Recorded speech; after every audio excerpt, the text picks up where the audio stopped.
It's quite the road to get us to this point, and as the excitement continues to grow, as we count down to launch, we wanted to also give you some perspective on what it's like to truly be in space.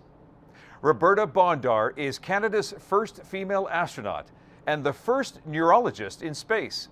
This Canadian has received many honors, including the Order of Canada, the NASA Space Medal, and over 22 honorary degrees.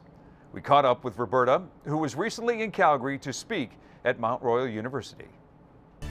I think that in the future we're going to see a good combination of the use of satellites, robotic systems, and hopefully some human activity in space. But I think it will be a while before we sort out some of the problems that human beings face in space. What an experience to make a link beyond our planet. When I watch any kind of launch, whether it's on video, it's on the television, the computer, I just find it absolutely amazing the kinds of systems that we're developing. I mean, there's a new rocket now being developed by a company in the States that is taking off vertically, and it hovers and it comes back down and lands because they want to get rid of the non-reusable rockets to save money for launches. So we're going to see communications satellites, and perhaps the next satellite that Shaw is going to put up in space may be one of these kinds of vehicles. And it's very exciting. One of the things that is most memorable to me, of course, is looking at the Earth in space and seeing the reality of the Earth as a planet. It's not something that's easily shared with another person. I can show pictures and I can be passionate about the description, but you have to be there in real time to see this person that we call our planet. Welcome back to Shaw and our Go for Launch. My name is Phoenix. Together as we follow this countdown, watching alongside of us with equal anticipation is Dr. Phil Lanzhou, Director of the University of Calgary's Rodney Observatory and Professor in the Department of Physics and Astronomy. An exciting day for a lot of people on this day, Doctor. For sure. Satellite launches are an exciting event just because of the energy of the whole event, not just the rocket blasting off, but all the planning that goes into it and the years of anticipation. And hopefully it'll all go flawlessly, and we'll be getting new imagery down from orbit. We have a fascination with space, don't we? Oh, sure. Yeah, I mean, what I do at the observatory is study the things that are part of our solar system, the natural stuff and beyond. Satellites are man-made, so I'm not a real expert in satellites, but I just love watching the technology in action, and of course the tremendous value that we get for our society of satellites that are in space. We're also very familiar with the launch site as well. The Kazakhstan launch site has got a lot of history to it. It was the original launch site of the very first human in space, Yuri Gagarin, back in the early 60s. Robert Thirst, Canadian astronaut, was launched from the same launch site, made his way to the International Space Station, where he spent 6 months in orbit. It's a new Canadian record. The launch site is what we're talking about. Let's check in with the launch site and find out how this Anik G1 is progressing. Hang on. Well, we have about a minute and a half left in the countdown. Today's launch of the Anik G1 satellite aboard an ILS Proton is a result of approximately 3 years of planning, mission integration, and mission design by many people on the various teams supporting this mission.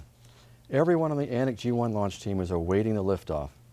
The support teams are in their places in the launch bunker, control rooms, ground stations, and communications centers. And the final Go for Launch polling we mentioned earlier is being completed now. This is a very exciting time. We are literally minutes away from this. An exciting time for everybody, especially the guy who's about to push the button, Doctor. Yeah, the guy who's about to push the button must be feeling a little nervous for sure.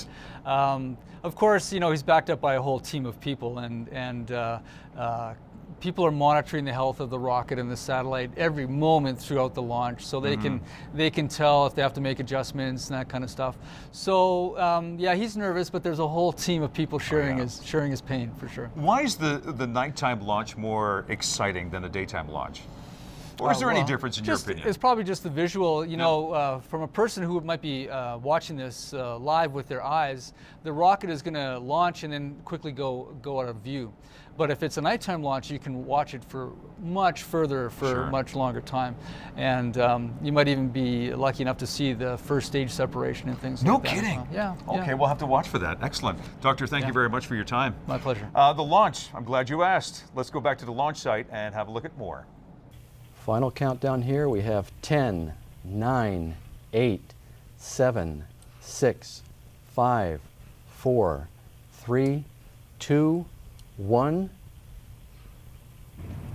And there it is, mission start. We have liftoff of an ILS Proton rocket from the Baikonur Cosmodrome in Kazakhstan with the Anik G1 Satellite on board.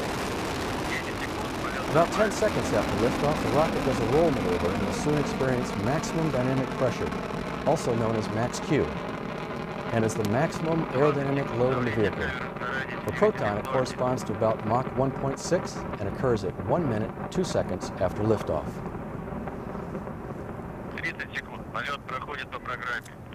When conditions are right, a condensation cloud forms around Proton as the vehicle passes through the sound barrier just prior to max Q, leaving an annular cloud in its wake that is visible when lighting permits. This is normal and is not smoke, but rather moisture from the atmosphere that condenses into tiny water droplets due to the aerodynamic shock wave created by Proton. Keep an eye on Proton and we'll see if we can observe the atmospheric reaction.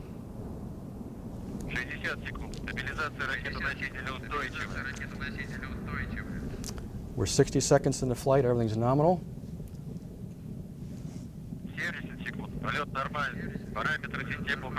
Still having a very good view there, so the cloud cover has not been an issue at this point as far as observing the rocket heading down range.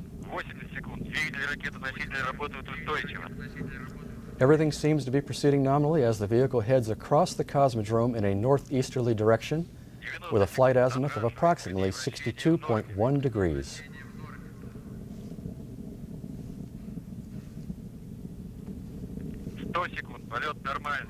We're coming up on the first stage's separation from the second stage that is set to occur at 2 minutes into the flight.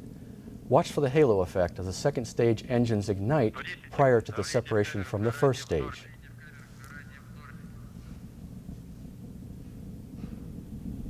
It looks like we saw it visually there, and we'll just stand by for a confirmation.